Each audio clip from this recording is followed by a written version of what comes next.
They say love is all you need.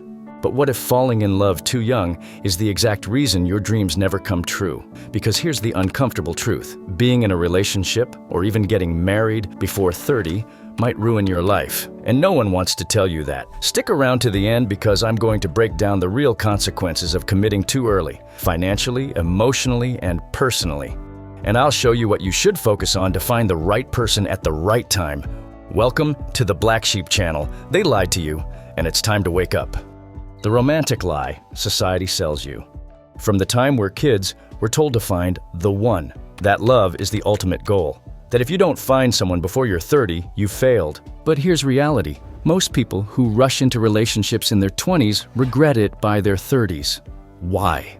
Because they spent their most valuable years, the years when you're supposed to explore, grow, and build, tied to someone else's needs, limits, and goals. The harsh data behind young relationships.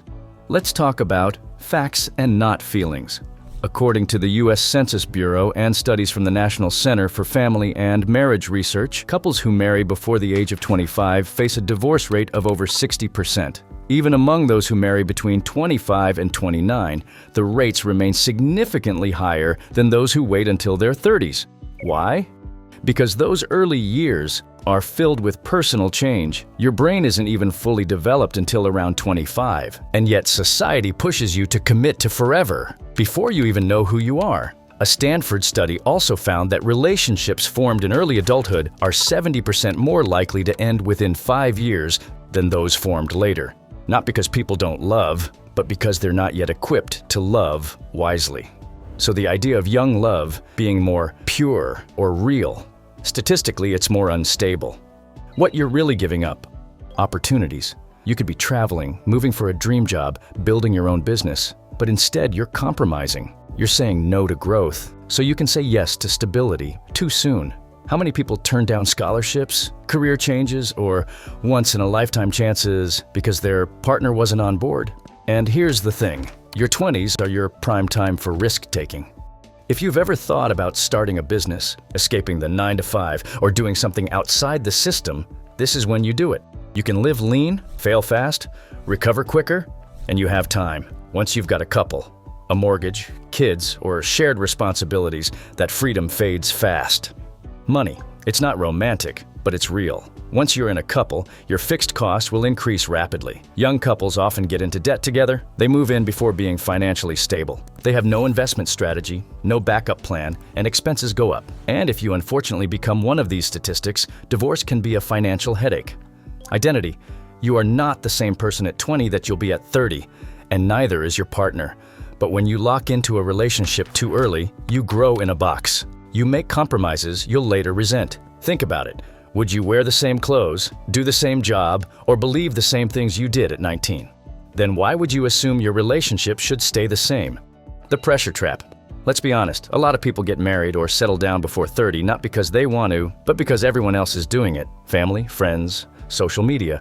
You feel like you're falling behind. But relationships aren't races. There's no medal for settling early. So you chase a milestone instead of a purpose. You commit not because it's right, but because it's expected. And 5 years later, you wake up next to someone you barely recognize, in a life you didn't really choose. So let me give you some advice. Become the person. Don't just look for one. Here's the truth that no one tells you. You don't need to find the perfect person in your 20s. You need to become the best version of yourself during those years, and the rest will come on its own. The pressure to lock someone in comes from fear. Fear of being alone, of being left behind. But you haven't fallen behind. You're just at the beginning of the process. Stop obsessing about finding the right person. Start focusing on becoming the right person. Because when you build a full, purposeful, and complete life, the type of partner you attract will reflect that at the right time.